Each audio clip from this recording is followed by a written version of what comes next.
Martin Lemazny hated being called a ward boss. A reporter suggested, how about calling you the Mahatma? And when he found out what a Mahatma was, he liked that very much. Lemazny dominated the political life of the West End from about the 1870s when he formed his political organization, the Hendricks Club, until his death in 1930. He coined the political aphorism, never write if you can speak, never speak if you can nod, never nod if you can wink.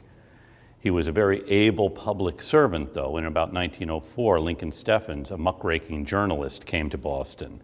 People said, if you want to find out how badly cities are run, look at Martin Lemazny. Steffens, a courageous investigator of all kinds of vice, spent 2 weeks with Martin Lemazny and determined that not only was Lemazny not corrupt, he was probably the ablest public servant he had ever met. Lemazny dominates the West End, and it's partly in response to this that in 1950 the city changes the charter and determines to demolish neighborhoods like the West End. So the political careers like Lemazny's will be no more. After World War II, the federal government is going to give cities money for slum clearance. And the city of Boston, looking at this neighborhood, densely packed, without much political power, right adjacent to downtown, determines that one way of generating more tax revenues is to displace this working class neighborhood, a polyglot neighborhood. Irish, Italians, Armenians, Albanians, African Americans, Jews, living in this one crowded neighborhood, many of them renting. Displace them, build luxury housing that will attract a better clientele, who will be able to pay more in taxes, will be able to work downtown as a way of building a new Boston. In fact, the motto of the Hines administration was, a new Boston. The first urban renewal project was in the South End in an area called the New York streets, called that because all of these streets were named for cities in New York. And actually, the driving engine behind the demolition of the New York streets was the Boston Herald, the newspaper that wanted to build a new office complex on the New York streets. So the Herald trumpeted the New York streets as a slum. The federal government will provide money to clear slums, and who wants to allow people to live in slums? So the New York streets were demolished, the population displaced.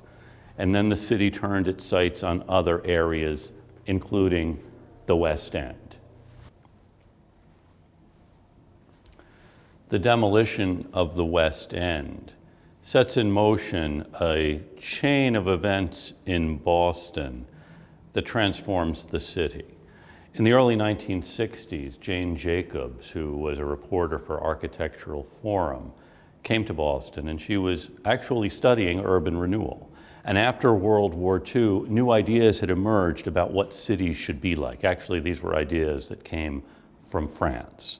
And the best thinking of the time was that cities are best when you have the commercial area in one place, where people live in another place, where people work in another place. So you separate out the different functions of the city. And Jane Jacobs came to Boston working on what cities should look like, and she realized that this was nonsense.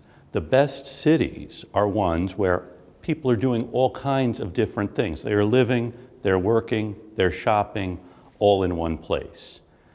And a case study really is the West End.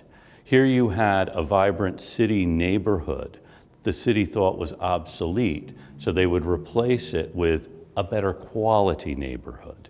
In fact, Jane Jacobs was walking around Boston, and she was in the North End on Hanover Street, and she called a friend who worked for the Boston Redevelopment Authority, saying, how come you didn't tell me about this great neighborhood I'm in, where people are living, working, shopping, all in one place?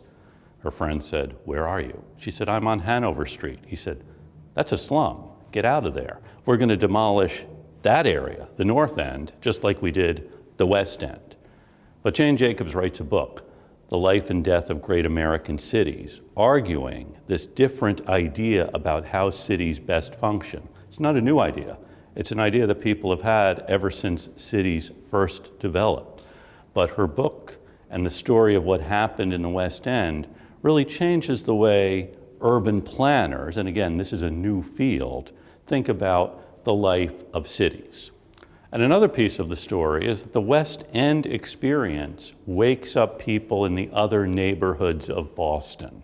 They realize what can happen to them if they're not vigilant, if they don't defend their homes and their liberties.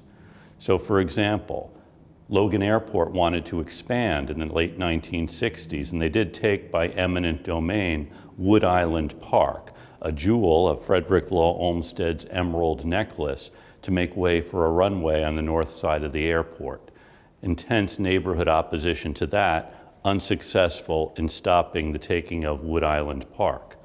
But when dump trucks working on the airport began rumbling down Maverick Street, women on Maverick Street would come out onto the streets with their baby strollers and get in the way of the bulldozers and the dump trucks, stopping them. The state tries to have the police clear out these women, but it's impossible. The neighbors also organize slow drive-throughs of the airport to slow it down. And ultimately, Massport does concede and creates a different road, so that these dump trucks aren't going to be rumbling through the city streets of East Boston to make way for a bigger airport. You see this experience in the West End galvanizing people in the other neighborhoods of Boston to prevent the redevelopment whose goal is going to be to displace these longtime residents.